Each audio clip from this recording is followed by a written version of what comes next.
आप सब लोग महसूस करना उस घटनाक्रम कैसा रहा होगा जब गोलियां चल रही होगी, तोप के बम पड़ रहे होंगे, हमें कहा जा रहा होगा 3 किलोमीटर दूर की साहब एक माँ मर गई, 2 बच्चे मर गए। मेरे दिमाग में क्या चलेगा? सुन्न हो जाता दिमाग,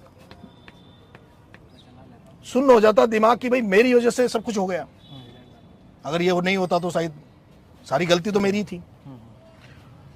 अब सुबह जब मैं उठता हूं, उठते मैंने पूछा मेरे साथी से, भाई क्या अपडेट है?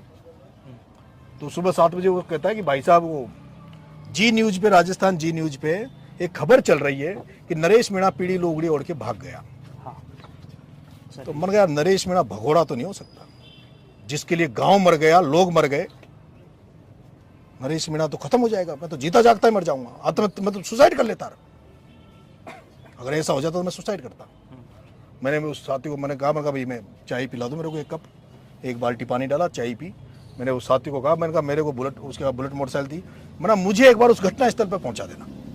अगर गलती से मेरी गिरफ्तारी बीच रास्ते में हो गई तो 200% कहेंगे भाई धौलपुर के जंगल से पकड़ के लाए, भग गया था, मरवा गया, खत्म कर दिया सबको, और साला भग गया, धौलपुर मिला। खत्म था ना मेरा, तो मैंने ये 25 साल जो मेहनत की, कमाया, जो खत्म था। और यही नेता चाह रहे थे। बाद में भी ये कोशिश की गई कि नरेश मीणा समरावता का एक भी आदमी, सिंगल आदमी ये कह देता, माँ बहन ये कह देती कि साहब हम नरेश को नहीं जानते, बाहर से कोई आया था, बाहर से उसके लोग आए थे और सब कुछ उसका किया धरा है, हम तो निर्दोष हैं। जिसमें मेरे पास क्या बचता? उस लड़के को जैसे मैंने कहा, उसने कहा भाई साहब चिंता मत करो, उसने मेरे को बुलेट मोटरसाइकिल बिठाया और सीधा खेतों में होकर उसी जगह ले गए जहां रात को घटना हुई,